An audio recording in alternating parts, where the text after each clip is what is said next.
ভারতের সাথে করিডোর নিয়ে চুক্তি হয়নি, তাই এটি পুনর্বিবেচনা করা হবে বলে জানিয়েছেন পররাষ্ট্র উপদেষ্টা তৌফিক হোসেন।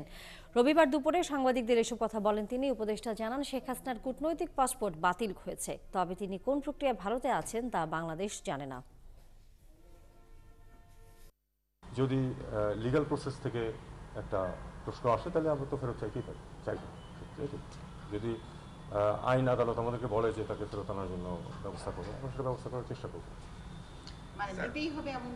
ভারত দেবে কিনা সেটা তো তাদের ব্যাপার, তাদের সিদ্ধান্ত। সাবেক প্রধানমন্ত্রীর চুক্তি আছে আমাদের, চাইলে দিতে পারার কথা, কিন্তু সেটা কিন্তু আবার একটু লিগাল প্রসেস থাকে। তো আমি জানি না সেটা কিভাবে হবে, স্পেকুলেট না করাই ভালো। তবে যদি আমাদের লিগাল সিস্টেম চায় যে তাকে ফেরত আনা হোক, আমরা অবশ্যই চেষ্টা করবো ফেরত আনতে। এটা বরং ভারতীয়দেরকে জিজ্ঞেস করুন যে কি হিসাবে ওনার তো পাসপোর্ট বাতিল হয়েছে। পাসপোর্ট বাতিল হলে তো তাই উনি কিভাবে আসবেন? না, রেড পাসপোর্ট তো সকল বাতিল হয়েছে। হ্যাঁ, অটোমেটিক্যালি। তাহলে ওনার এবং এটা আপনারা ভারতীয়দেরকে জিজ্ঞেস করেন যে কি স্ট্যাটাস তাদের, কিভাবে রেখেছে তা।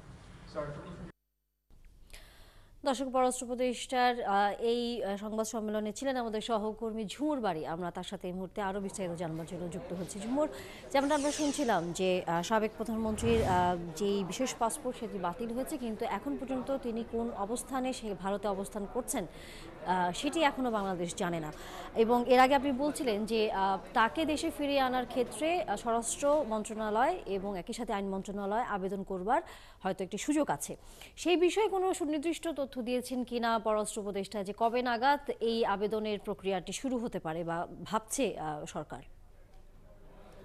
দেখুন তানিয়া, ২৭ দিন হয়ে গেছে সাবেক প্রধানমন্ত্রী শেখ হাসিনা ভারতে অবস্থান করছেন, এবং আমরা যদি কূটনৈতিক চুক্তি হিসাব করি তাহলে ৪৫ দিন পর্যন্ত তিনি বিনা ভিসায় এবং কোনো ধরনের ভিসা ছাড়াই, বিনা ভিসায় মানে কোনো ধরনের ভিসা ছাড়াই, সেখানে আসলে স্পষ্ট নেই যে তিনি পাসপোর্ট থাকতে হবে কি থাকতে হবে না, তবে বিনা ভিসায় তিনি ভারতে অবস্থান করতে পারবেন।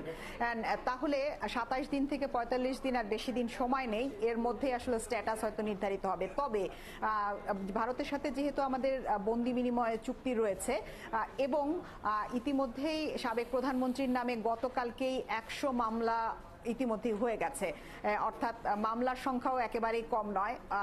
তাকে ফেরত চাইবার যে প্রক্রিয়া, সেই যে দাবি, সেটি কিন্তু এখন পর্যন্ত বাংলাদেশের মধ্যে সেই দাবি কিন্তু ইতিমধ্যেই উঠেছে রাজনৈতিক দল থেকে শুরু করে জনমানুষের মধ্যে। তাহলে তাকে ফেরত চাইবার প্রক্রিয়াটি কি হবে সেটি হচ্ছে যে আইন মন্ত্রণালয় একটি আবেদন করবে, যেটি স্বরাষ্ট্র মন্ত্রণালয়ের মাধ্যমে পররাষ্ট্র মন্ত্রণালয় ভারতকে সেটি দেবে।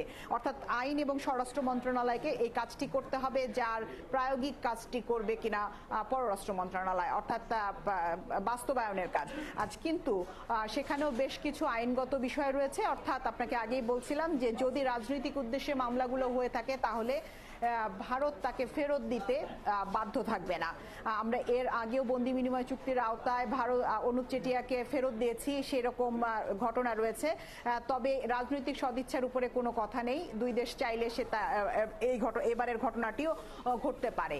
কি স্ট্যাটাসে তিনি সেখানে রয়েছেন সেই বিষয়টি আমরা কিন্তু ক্লিয়ার এখন পর্যন্ত জানি না, বাংলাদেশও জানে না, তেমনটাই আমরা জানতে পারছি। এর আগে আমরা তারেক রহমানের ক্ষেত্রেও একই ধরনের প্রশ্ন কিন্তু করতাম যে তিনি কি স্ট্যাটাসে লন্ডনে রয়েছেন। সেই বিষয়গুলো নিয়ে কিন্তু এক ধরনের কূটনৈতিক ধোঁয়াশা আমরা সকল রাজনৈতিক বন্দী বা রাজনৈতিক যারা রয়েছেন অন্যান্য দেশে তাদের ক্ষেত্রে দেখে থাকি। আরো একটি বিষয় আপনাকে পরিষ্কার করে বলতে চাই, যেহেতু ভারত আমাদের প্রতিবেশী, নিকট সবচেয়ে কাছের প্রতিবেশী। আমরা এর আগে বলতাম, ভারতও সবসময় বলতো যে বাংলাদেশ ফার্স্ট প্রতিবেশীর মধ্যে। সেই ক্ষেত্রে ভারতের সাথে সম্পর্কের ক্ষেত্রে এক ধরনের দোটানা ইতিমধ্যেই তৈরি হয়েছে, এবং বাংলাদেশে কর্মরত যে সকল ভারতীয় নাগরিক রয়েছেন তাদের মধ্যে এক ধরনের ভীতি সঞ্চার ইতিমধ্যে হয়েছে, কারণ ভারতের যে সকল প্রকল্পগুলো বাংলাদেশে রয়েছে সে সকল স্থানে তাদের অনুপস্থিতি ইতিমধ্যে লক্ষ্য করা যাচ্ছে। বিষয়টি তাদের মধ্যে যে ভীতি, সেটি ধীরে ধীরে কমে যাবে, ভীতি এখনো রয়েছে, এটি কিন্তু পররাষ্ট্র উপদেষ্টা বলছেন। তানিয়া, সেই হিসেব করে সামনের দিনগুলোতে এই প্রকল্পগুলো আসলে ভবিষ্যৎ কি সেটিও নিশ্চয়ই পররাষ্ট্র উপদেষ্টা সামনে আপনাদেরকে হয়তো জানাবেন বা জানা যাবে। অসংখ্য ধন্যবাদ এখনকার মতো ঝুমুর বাড়ি যুক্ত হয়েছেন আপনি আমাদের সাথে। দর্শক, সহকর্মী ঝুমুর বাড়ি এতক্ষণ ছিলেন আমাদের সাথে।